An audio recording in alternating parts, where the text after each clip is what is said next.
राधे कृष्ण राधे कृष्ण। कर्तव्य बुद्धि से अनासक्त एवं सम रहकर कर्म करने की प्रेरणा, सकाम कर्मी की दुर्गति और आत्मज्ञानी की श्रेष्ठता का प्रतिपादन तथा राजा जनक के द्वारा सिद्ध गीता का श्रवण। श्री वशिष्ठ जी कहते हैं, श्री राम, मैं श्रुति, स्मृति और सदाचार से युक्त समस्त व्यवहार को वासना शून्य होकर करता हूँ। इस प्रकार जो पुरुष कर्तव्य बुद्धि से कार्यों में प्रवृत्त होता है वह मुक्त है, ऐसी मेरी मान्यता है। मानव शरीर का आश्रय लेकर कोई भी मूढ़ पुरुष सकाम भाव से कर्मों में रत है, इसलिए वे स्वर्ग से नरक में और नरक से पुनः स्वर्ग में आते जाते रहते हैं। कुछ लोग न करने योग्य कर्मों में आसक्त हैं और करने योग्य कर्तव्य से विरत है। ऐसे पुरुष मरकर नरक से नरक को, दुख से दुख को और भय से भय को प्राप्त होते रहते हैं। उनमें से कितने ही जीव अपने वासना रूप तंतुओं से बंधे रहकर उपयुक्त कर्मों के फल भोगते हुए त्रियग योनि से स्थावर योनि को और स्थावर योनि से त्रियग योनि को आते जाते रहते हैं। कोई ही मन के साक्षी आत्मा का विचार के द्वारा अनुभव करके तृष्णा रूपी बंधन को तोड़कर परम कैवल्य रूप पद को प्राप्त होते हैं। ऐसे आत्मज्ञानी पुरुष धन्य हैं। ऐसे पुरुषों का श्रेष्ठता, मनोरमता, मैत्री, सौम्य भाव, करुणा और ज्ञान आदि सद्गुण सदा ही आश्रय लेते हैं। जो पुरुष समस्त कार्यों को कर्तव्य बुद्धि से करता रहता है तथा उन कार्यों के फल के पुष्ट या नष्ट होने पर सब कार्यों में संभाव रखता हुआ हर्ष और शोक के वशीभूत नहीं होता, उसके भीतर सारे द्वंद्व उसी तरह मिट जाते हैं जैसे दिन में अंधकार। हे श्री राम, विदेह देश में जनक नाम से प्रसिद्ध एक पराक्रमी राजा राज्य करते थे, जिनकी सारी आपत्तियां नष्ट हो चुकी थी और संपत्तियां दिनों दिन बढ़ रही थी। उनका हृदय बड़ा उदार था। वे याचक समूहों के लिए कल्प वृक्ष थे। उनकी सारी इच्छाएं पूर्ण करते थे।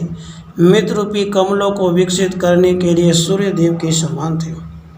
बंधु बांधव रूपी फूलों के विकास के लिए ऋतुराज वसंत के तुल्य थे। ब्राह्मण रूपी कुमुदों के लिए शीत रश्मि चंद्रमा थे और भगवान विष्णु के समान प्रजा वर्ग के पालन में तत्पर रहने वाले थे। एक दिन की बात है, वे वसंत ऋतु में खिले हुए पुष्पों से सुशोभित रमणीय उपवन में गए। उस मनोरम उद्यान में अनुचरों को दूर रखकर राजा पर्वत शिखर पर उगे हुए कुंजों में विचरण करने लगे। कमल नयन श्री राम वहाँ किसी तमाल वन के निकुंज में कुछ सिद्ध पुरुष बैठे हुए थे जो दूसरों को दिखाई नहीं देते थे। पर्वत और उनके कंदराओं में विचरने वाले वे सिद्ध सदा एकांत स्थान में निवास करते थे। उनके मुख से कुछ ऐसे उपदेशात्मक गीत निकले जो श्रोता के हृदय में परमात्मा भाव को जगाने वाले थे। राजा ने उन गीतों को सुना, मानो वे उन्हीं पर अनुग्रह करने के लिए गाए गए थे। उन गीतों के भाव क्रम से इस प्रकार हैं।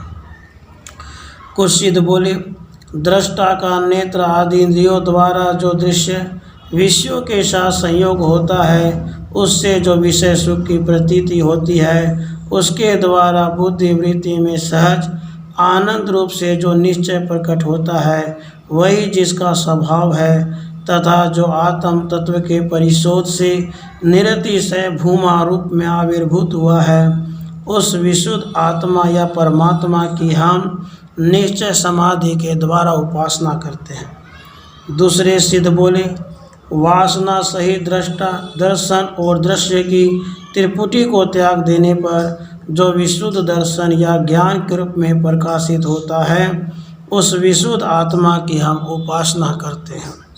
अन्य सिद्धों ने कहा, अस्ति और नास्ति इन दोनों पक्षों के बीच में उनके साक्षी रूप से जो सदा विद्यमान है, प्रकाशनीय वस्तुओं को प्रकाशित करने वाली उन परमात्मा की हम उपासना करते हैं।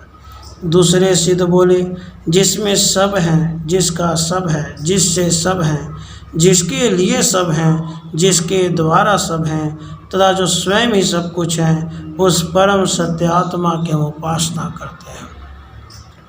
अन्य सिद्धों ने कहा, जो आकार से लेकर हकार तक समस्त वर्णों के रूप में स्थित हो, निरंतर उच्चारित हो रहा है, अपने आत्म रूप उस परमात्मा की हम उपासना करते हैं।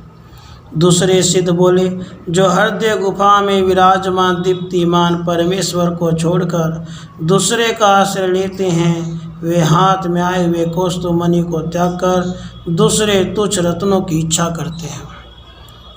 अन्य सिद्धों ने कहा, संपूर्ण आशाओं का त्याग करने पर हृदय में स्थित ज्ञान का फल रूप यह ब्रह्म प्राप्त होता है, जिससे आशा रूप विश्ववल्ली की मूल परंपरा ही कट जाती है। दूसरे सिद्ध बोले, जो दुर्बुद्धि पुरुष भोग्य पदार्थों की अत्यंत निरस्ता को जानकर भी उनमें बारंबार अपने मन की भावना को बांधता है, वह मनुष्य नहीं गधा है। अन्य सिद्धों ने कहा, जैसे इंद्र ने वज्र के द्वारा पर्वतों को मारा था, उसी प्रकार बारंबार उठने और गिरने वाले इन इंद्रिय रूपी सर्पों पर विवेक रूपी डंडे से प्रहार करना चाहिए। दूसरे सिद्ध बोले, उपशम या शांति के पवित्र सुख को प्राप्त करना चाहिए। जो उत्तम सम मनोनिग्रह से संपन्न है, उस पुरुष का विशुद्ध चित्त ही शांति को प्राप्त होता है। जिसका चित्त शांत हो गया है, उसी को अपने परमानंदमय स्वरूप में दीर्घ काल के लिए उत्तम स्थिति प्राप्त होती है। राधे कृष्ण, राधे कृष्ण।